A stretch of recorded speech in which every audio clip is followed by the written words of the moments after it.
The Nativity. If you're Catholic, you most likely associate these words with the scene of shepherds, angels, Mary, and Joseph all nestled underneath a wooden crèche with baby Jesus lying in a manger. But is that how it really happened? What did the night of Jesus' birth actually look like? In this video, I'm going to be examining some incredible visions of the Church's most famous mystics to see if we can get a more accurate and specific description of the night that Christ was born. As for myself, I'm a faithful Catholic living in the middle of the Bible Belt, and because of this gives me a very unique experience living out my faith among many Protestants.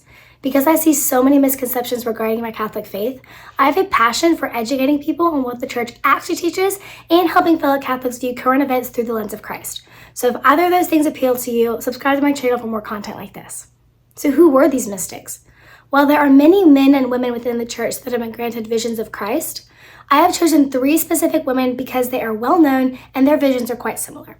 And these women are Blessed Anne Catherine Emmerich, St. Mary Agreda, and St. Bridget of Sweden. Now just to note, these visions are considered private revelation, and since Catholics are only required to believe public revelation, the Church allows us to accept or reject the content of these visions based on our own assessment and opinions. However, there are a lot of miracles that surround the lives of these holy women, which lends a bit of credibility to their writings and visions. But at the end of the day, it's up to you, and it's your choice whether you want to believe these visions or not. Now, all 3 visions of the Nativity are very similar, but since they have unique details that I want to highlight, I'll be reading a combination of the 3 of these, condensed for the sake of time. But if you're interested in reading the full visions of these women, I've included a link to each one of them down below. As I read, feel free to close your eyes and meditate on the Nativity, or you can just enjoy the visuals I put on the screen. The Holy Family journeyed through a cold valley, through which they are making their way toward a mountain. The ground was covered with frost and snow. Mary was suffering exceedingly from the cold. She halted near a pine tree and exclaimed, "We must rest. I can go no further." Joseph arranged a seat for her under the tree, in which he placed a light. The Blessed Virgin prayed fervently, imploring God not to allow them to freeze. And at once so great a warmth passed into her that she stretched out her hands to St. Joseph that he might warm himself by them. She took some food to renew her strength. St. Joseph here spoke to Mary of the good lodgings that he expected to find in Bethlehem. He told her that he knew the good people of an inn. He praised Bethlehem in order to console and encourage her. When the Holy Family finally arrived at Bethlehem, Joseph immediately began looking for lodging.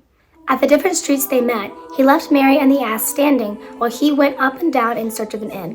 Mary often had to wait long before Joseph, anxious and troubled, returned. Nowhere did he find room. Everywhere was he sent away. He went from house to house, his friends, of whom he had spoken to Mary, unwilling to recognize him. The most faithful Joseph, full of bitter and heart-rending sorrow, returned to his most prudent spouse and said, "My sweetest lady, my heart is broken with sorrow at the thought of not being able to shelter thee as thou deservest and as I desire, but in not being able to offer thee even any kind of protection from the weather or a place of rest, a thing rarely or never denied to the most pure and despised in the world." No doubt heaven, in thus allowing the hearts of men to be so unmoved as to refuse us a night lodging, conceals some mystery. The most prudent Mary answered, "My spouse and my master, let not thy kindest heart be afflicted because the most ardent desires which the love of the Lord excites in thee cannot be fulfilled. Since I bear him in my womb, let us, I beseech thee, give thanks for having disposed events in this way. Let the tears of sorrow be turned into tears of joy, and let us lovingly embrace poverty, which is the inestimable and precious treasure of my most holy Son. He came from heaven in order to seek it. Let us then offer him an occasion to practice it in joy of our souls. Let us go gladly wherever the Lord shall guide us." I saw that Joseph suddenly bethought him of a cave outside Bethlehem, where he had often withdrawn to conceal himself from his brothers and to pray. This place was held in such contempt that though the town of Bethlehem was so full of strangers in want of night shelter, none would demean or degrade himself so as to make use of it for a lodging. For there was none who deemed it suitable or desirable for such a purpose, except the teachers of humility and poverty, Christ our Savior and his purest mother. Most Holy Mary and St. Joseph entered the lodging thus provided for them, and by the effulgence of the 10,000 angels of their guard, they could easily ascertain its poverty and loneliness, which they esteemed as favors and welcomed with tears of consolation and joy. St. Joseph was worried and, in secret, a little ashamed, because he had so often alluded to the good reception they would meet in Bethlehem, but he nevertheless started a fire with the material which he had brought for that purpose. He then prepared a spot for Mary, who had seated herself on a rug with her bundle for a support. While Mary was eating some of the food they brought with them, Joseph went to the city, where he procured some water, little dishes, a bundle of other things, and some fruit. When Joseph returned, he prepared a stew made of yellow corn and a little bread. They ate this, their frugal supper, with incomparable joy in their souls. After their supper, they gave thanks to the Lord, as was their custom. Having spent a short time in this prayer and conferring about the mysteries of the incarnate Word, Mary felt the approach of the most blessed birth, and told St. Joseph to do all in his power that they might receive as honorably as possible this child promised by God, this child supernaturally conceived. And she invited him to unite with her in prayer for those hard-hearted people who would afford him no place of shelter. Joseph proposed to bring some pious women whom he knew in Bethlehem to her assistance, but Mary would not allow it. She declared that she had no need of anyone. It was 5 o'clock in the evening when Mary told Joseph that her time was drawing near, and that he should now betake himself to prayer. The man of God yielded to the request of his spouse and urged her to do the same, as he left her and turned toward his sleeping place to do her bidding.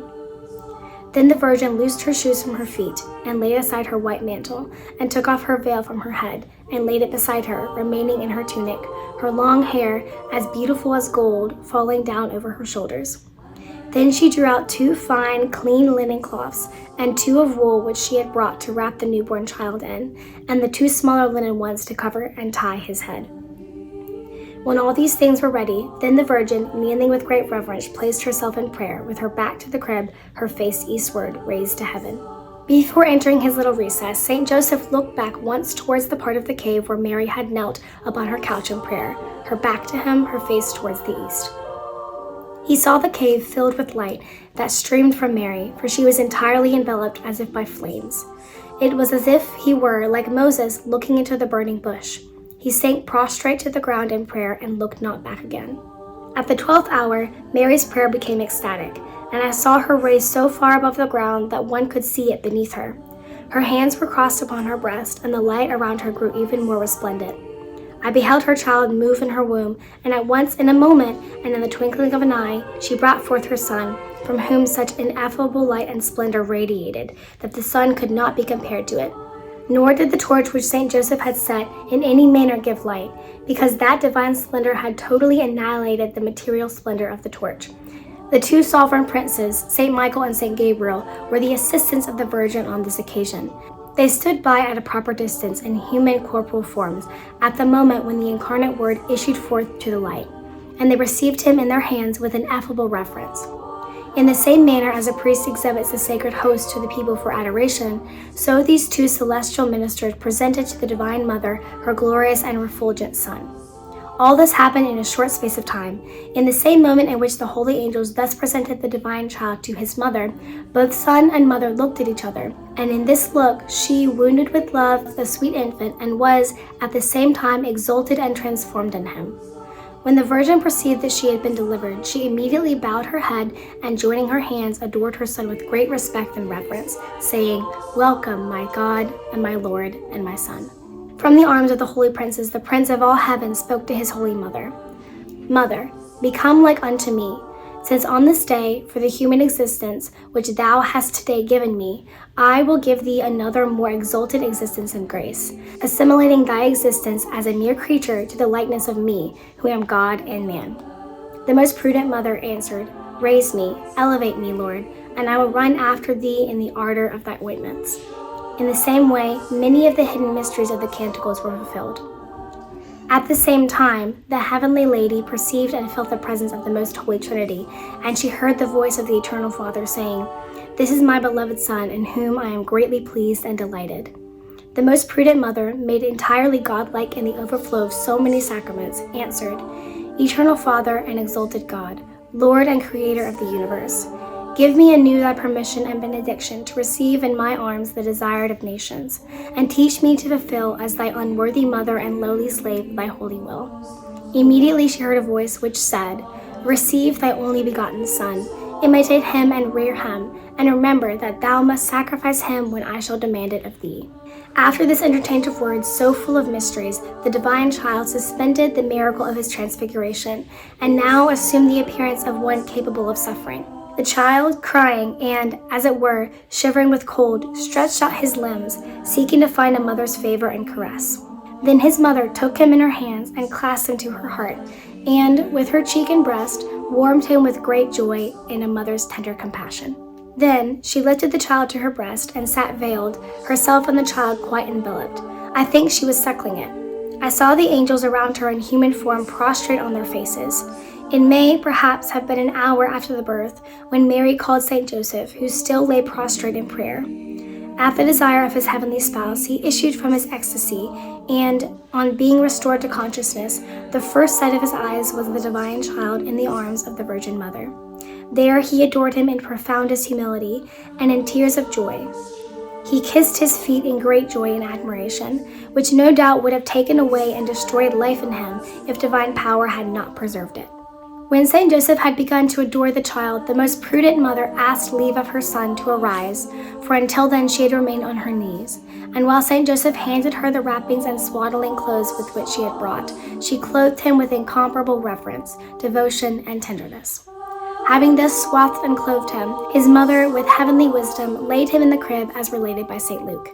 According to the divine ordainment, an ox from the neighboring fields ran up in great haste, and, entering the cave, joined the beast of burden brought by the queen.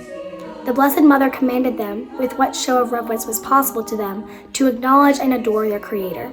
The humble animals obeyed their mistress and prostrated themselves before the child, warming him with their breath and rendering him the service refused by men. And thus, the God-made man was placed between two animals, wrapped in swaddling clothes and wonderfully fulfilling the prophecy that the ox knoweth his owner, and the ass his master's crib. But Israel hath not known me, and my people hath not understood. If you enjoyed this video and made it all the way to the end, do not forget to hit the like button and subscribe to my channel for more content like this. Thank you so much, and I'll be praying for you that you all have a happy, holy Christmas season. Bye!